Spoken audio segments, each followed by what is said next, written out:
Assalamualaikum warahmatullahi wabarakatuh. Halo teman-teman.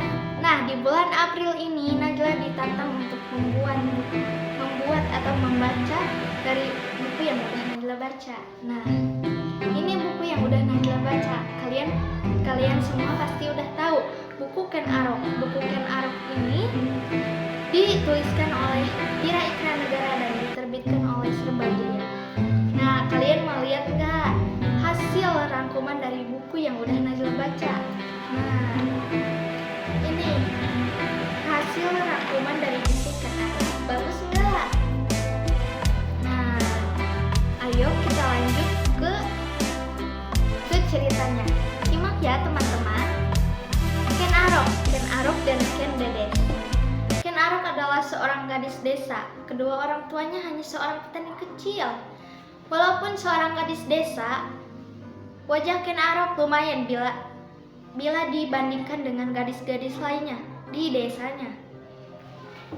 Wajahnya bulat telur, kulitnya kuning langsat, dan rambutnya hitam legam.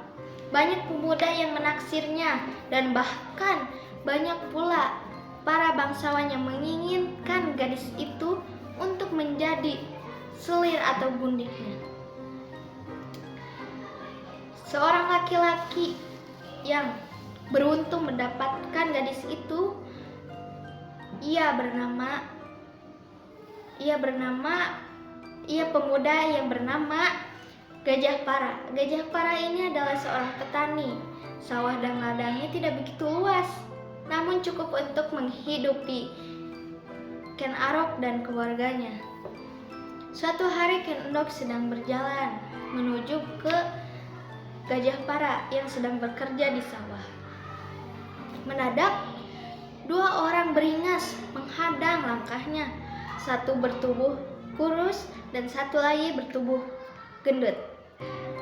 Ken Endok belum pernah melihat mereka berdua di desanya. "Berhenti! Berhenti dulu, Cahayu!" teriak si gendut. Apa maumu? "Menghadangku," tanya Ken Endok sambil ketakutan. "Hahaha, bagaimana kalau kita bersenang-senang dulu di gubuk sana, Cahayu?" Berkata demikian si gendut. "Jangan!" Ken Endok hendak berteriak. Mereka sudah mendekati gubuk itu. Di tengah ladang, tiba-tiba dari atas pohon datang meluncur bayangan kelebat. Bayangan itu ternyata seorang laki-laki tampan. "Hentikan perbuatan kalian!"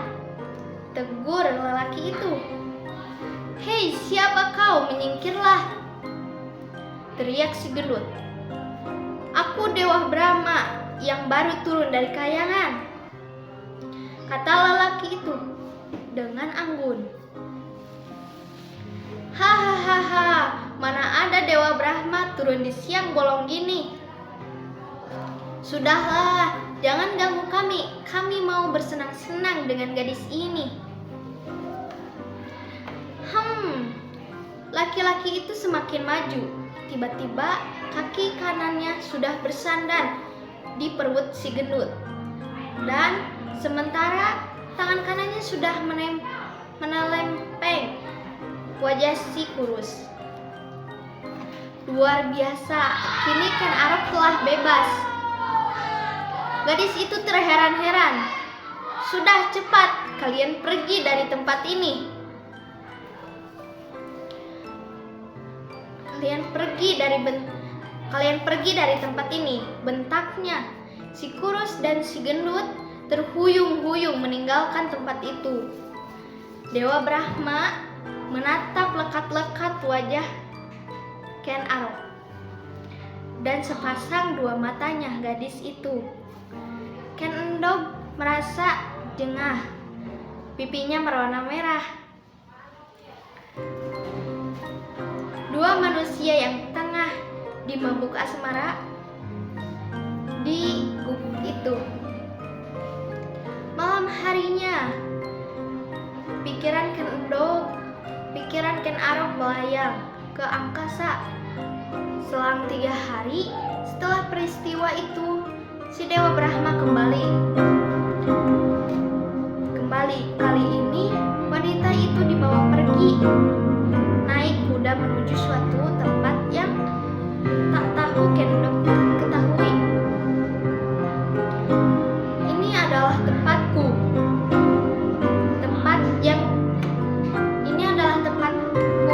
Tempat peristirahatanku. Jangan sungkan-sungkan. Demikianlah, tanpa sadar telah mempunyai laki-laki idaman lain. Maka wanita itu yakin dan percaya bahwa selingkuhannya adalah Dewa Brahma. Nah, seru kan ceritanya?